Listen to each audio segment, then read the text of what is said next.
Hey guys, so எனக்கும் செல்லிக்குட்டிக்கும் வீட்லேயே இருந்து பயங்கரமாக போர் அடிச்சிச்சு அண்ட் மைண்டு ஃபுல்லாக ஏதோ பங்கான மாதிரி ஒரு மாதிரி இருந்துச்சு. ஸோ ஜெகதீஷை வெளியே கூட்டிகிட்டு போக சொல்லி கேட்டுகிட்டே இருந்தோம். ஸோ ஜெகதீஷ் வந்து பார்த்திங்கன்னா சண்டே நைட் ஒரு 8 மணி போல் தான் எங்களை வெளியே கூட்டிகிட்டு போனார்.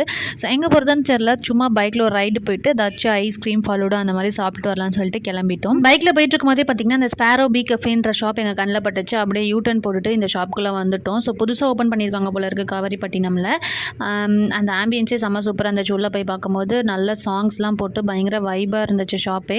ஓகே, இங்கே என்ன இருக்கோ சாப்பிட்டுட்டு போகலாம் அப்படின்னு சொல்லிட்டு உள்ளே வந்துட்டோம். பார்த்தா நிறைய ஐட்டம்ஸ் வச்சுருந்தாங்க. காஸ்ட்லாம் கொஞ்சம் அதிகமாக தான் இருந்துச்சு. சரி, ஓகே, ஜெகதீஷ்க்கு பீஸா சாப்பிடணும் போல் இருந்துச்சுன்னு சொல்லிட்டு ஒரு மஷ்ரூம் பீஸாவும் மொஜிட்டோவும் ஆர்டர் பண்ணியிருந்தாங்க. எனக்கு ரொம்ப நாளாக சாண்ட்விச் சாப்பிடணும்னு சொல்லிட்டு ஒரே கிரேவிங்ஸாக இருந்துச்சு. நான் வந்து ஒரு சாண்ட்விச்சும் வெனிலா மில்க் ஷேக்கும் வந்து ஆர்டர் போட்டிருந்தேன். சரி, எங்களை சுத்தமாக சாப்பிடவே விடலை, எல்லாத்தையும் பிடிச்சி இழுத்துக்கிட்டே இருந்தான். ஸோ அதனால் வந்து பீஸாவில் வந்து ஒரு மஷ்ரூம் இருந்துச்சு, அதை எடுத்து கொடுத்துட்டோம். அதை உட்காந்து சாப்பிட்டுட்டு இருந்தான். அதுக்குள்ளே நாங்களும் சாப்பிட்டுட்டு பில் பே பண்ணிட்டு கிளம்பிட்டோம்.